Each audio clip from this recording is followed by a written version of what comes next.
At the end of the quest, there waited thus not a revelation but a riddle. The anthropologist seems condemned either to journey among men whom he can understand precisely because his own culture has already contaminated them, covered them with the field, our field, that we have thrown in the face of humanity, or among those who, not to contaminated, are for that reason largely unintelligible to him. Either he is a wanderer among true savages, of whom there are precious few left in any case, whose very otherness isolates his life from there, or he is a nostalgic tourist, hastening in search of a vanished reality. An archaeologist of space trying in vain to receive together the idea of the exotic with the help of a particle here and a fragment of the breeze there. Confronted with looking glass men he can touch but not grasp, and with half-ruined men pulverized by the development of Western civilization, Lévi-Strauss compares himself to the Indian in the legend who had been to the world's end and there asked questions of peoples and things, and was disappointed in what he heard. I am the victim of a double infirmity. What I see in an affliction to me, what I do not see, a reproach. Must the anthropologist therefore despair? Are we never to know savage at all? No, because there is another avenue of approach to their world than personal involvement in it, namely the construction out of the particles and fragments of debris it is still possible to collect, or which have already been collected, of a theoretical model of society which, though it corresponds to none which can be observed in reality, will nonetheless help us towards an understanding of the basic foundations of human existence. And this is possible because despite the surface strengthness of primitive man and their societies, they are at a deeper level, a psychological level, not alien at all. The mind of a man is at bottom everywhere the same, so that what could not be accomplished by a drawing near, by an attempt to enter bodily into the world of particular savage tribes, can be accomplished instead by standing back, by the development of a general closed abstract formalistic science of thought, a universal grammar of the intellect. It is not by storming the citadels of savage life directly, seeking to penetrate their mental life phenomenologically, a sheer impossibility, that a valid anthropology can be written. It is by intellectually reconstituting the shape of that life out of its field-covered archaeological remains, reconstructing the conceptual systems that for deep beneath its surface animated it and gave it form. What a journey to the heart of darkness could not produce! An immersion in structural linguistics, communication theory, cybernetics, and mathematical logic can. Out of the disappointed romanticism of Tristes Tropics arose the exultant scientism of Lévi-Strauss. Other major work, The Pensée Sauvage, 1962. 2. La pensée sauvage actually departs from an idea first set forth in Tristes Tropics with the respect to the Caduveo and their sociological status, namely that the totality of a people's customs always form an ordered whole, a system. The number of this system is limited. Human societies, like individual human beings, never create out of whole cloth, but merely those show certain combinations from a repertory from ideas anteriorly available to them. Stock themes are endlessly arranged and rearranged into different patterns. Variant expressions of an underlying ideational structure which it should be possible, given enough ingenuity, to reconstitute. The job of the ethnologist is to describe the surface patterns as best he can, to reconstitute the deeper structures out of which they are built, and to classify those structures, once reconstituted, into an analytical scheme, rather like Mendeleev's periodic table of the elements.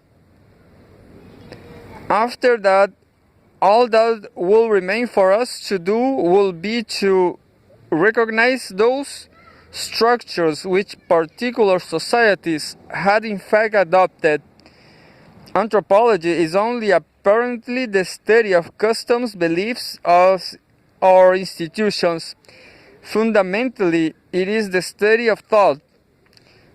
In La Pensée Sauvage, this governing notion that the universe of conceptual tools available to the savage is closed and he must make do with it to build whatever cultural forms he builds, reappears in the guise of what Levi-Strauss calls the science of the concrete. Savages build models of reality, of the natural world, of the self, of society, but they do so not as modern scientists do by integrating abstract propositions into a framework of formal theory, sacrificing the vividness of perceived particulars for the explanatory power of generalized conceptual systems, but by ordering perceived particulars into immediately intelligible wholes. The science of the concrete arranges directly sensed realities, the unmistakable differences between kangaroos and ostriches, the seasonal advantage and retreat of flood waters, the progress of the sun, or the phases of the moon. These become structural models representing the underlying order of reality, as it were analogically.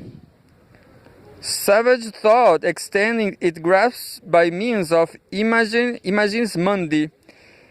It fashions mental constructions which render the world intelligible to the degree that they contrive to resemble it. This uncanonical science, which we prefer to call primary rather than primitive, puts a philosophy of finitude into practice.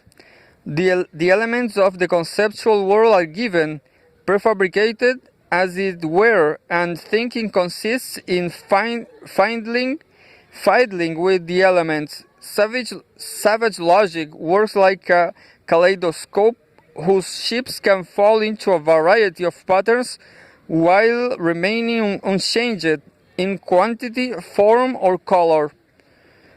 The number of patterns producible in this way may be large if the shapes are numerous and varied enough, but it is not infinite.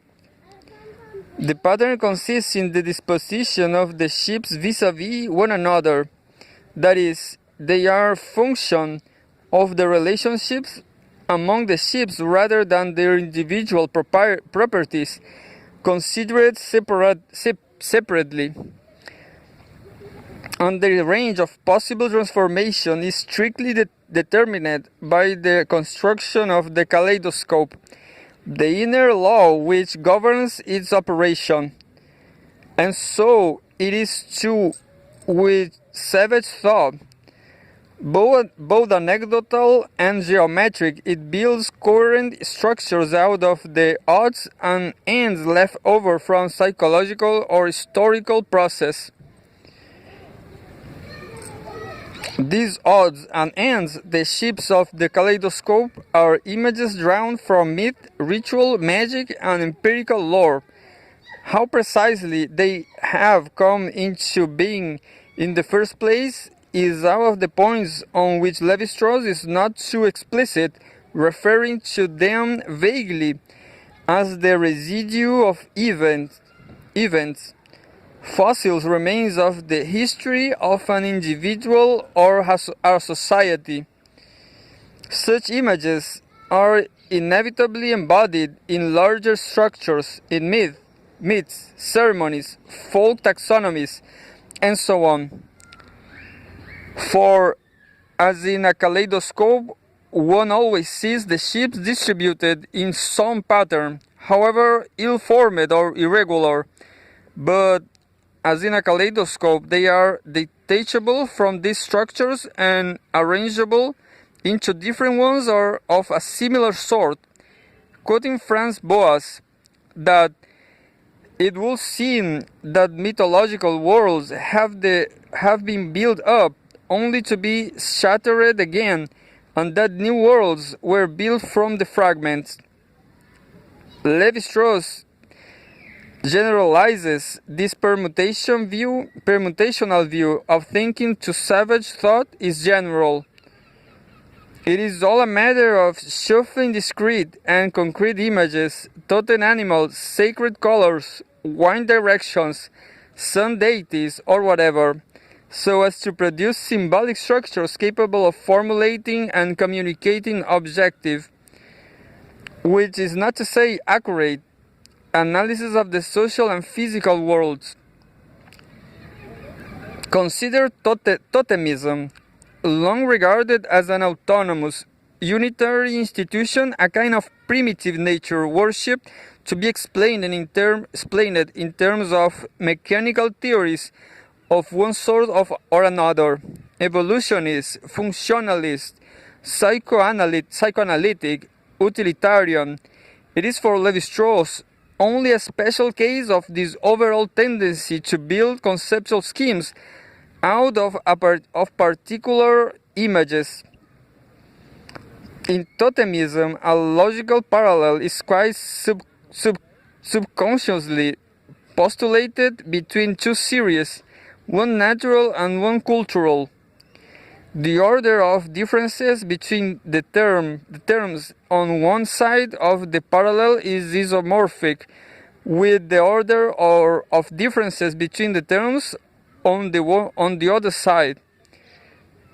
In the simplest case, the apparent physical differences between animal species, bear, eagle, turtle, and so forth, are put into correspondence with the sociological differences between social groups, clan A, B, C, and so on.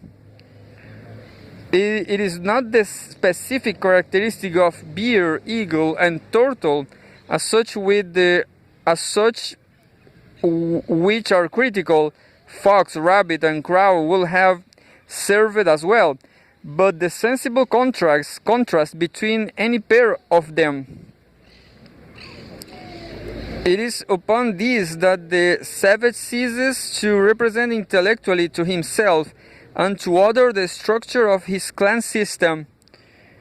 Then he says that the members of his clan are descended from bear, but those of his neighbors from eagle. He is not giving forward with a bit of illiterate biology. He's saying in a concrete metaphorical way that the relationship between his clan and his neighbors is analogous to the perceived relationship between species. Consider it term by term totemic beliefs are simply arbitrary. History has cast them up, and history may ultimately destroy them, alter their role, or replace them with others. But seen as another set, they become coherent, for they are able them to represent symbolically another sort of set similarly ordered, allied, exogamous, patrilineal clans. And the point is general. The relationship between a symbolic structure and its referent, the basis of its meaning, is fundamentally logical. A coincidence of form, not affective, but not historical, not functional. Savage thought is frozen reason, and anthropology is, like music and mathematics, one of the few true vocations.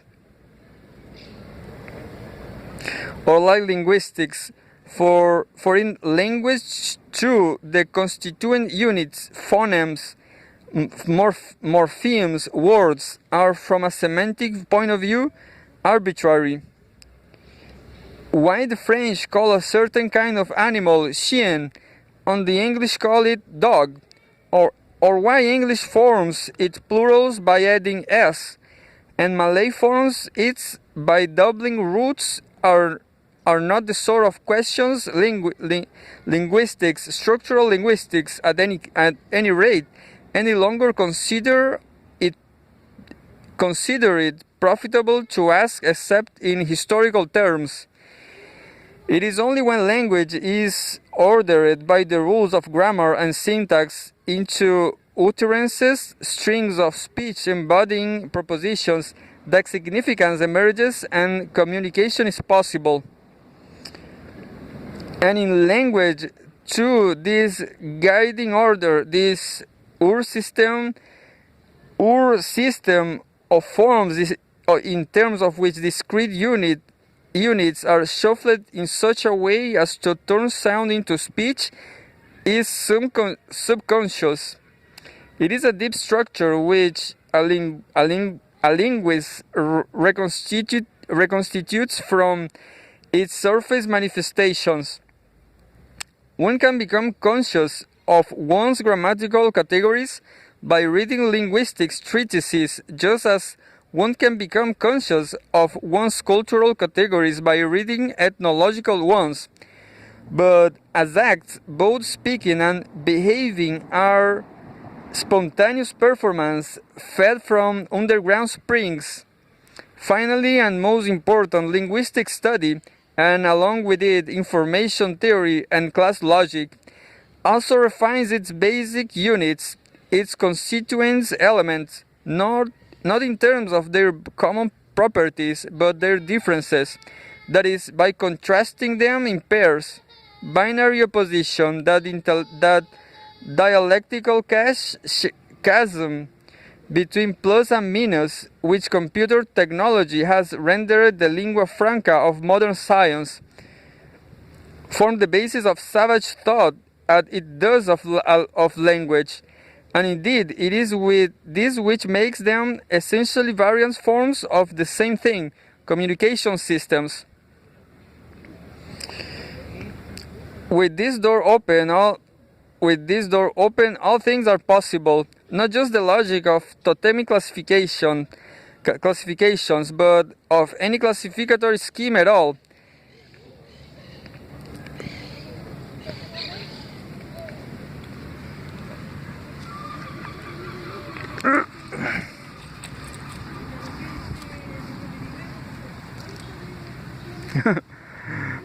I'm sorry, Matilda. This is too big for you.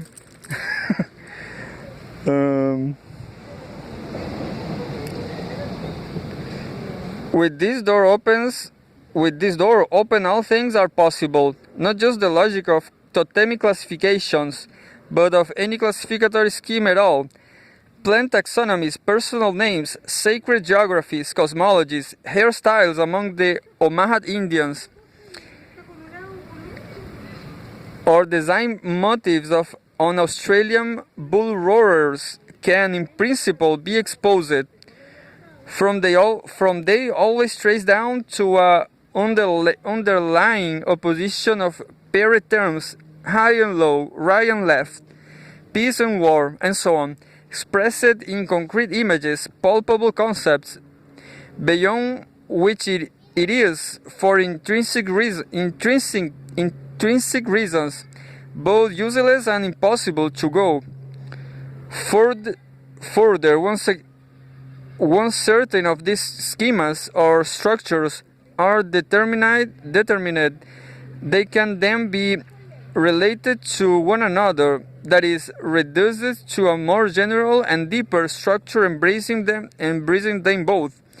They are shown to be mutually derivable from each other by logical operations, inversion, transposition, substitution, all sorts of systematic permutations, just as one transforms an English sentence into the dots and dashes of Morse code, or turns a mathematical expression into its complement by changing all the signs. One can even move between different levels of social reality: the exchange of women in marriage, the exchange of gifts in trade, the exchange of symbols in ritual, by demonstrating that the logical structures of these various institutions are, when considered as communication schemes, isomorphic.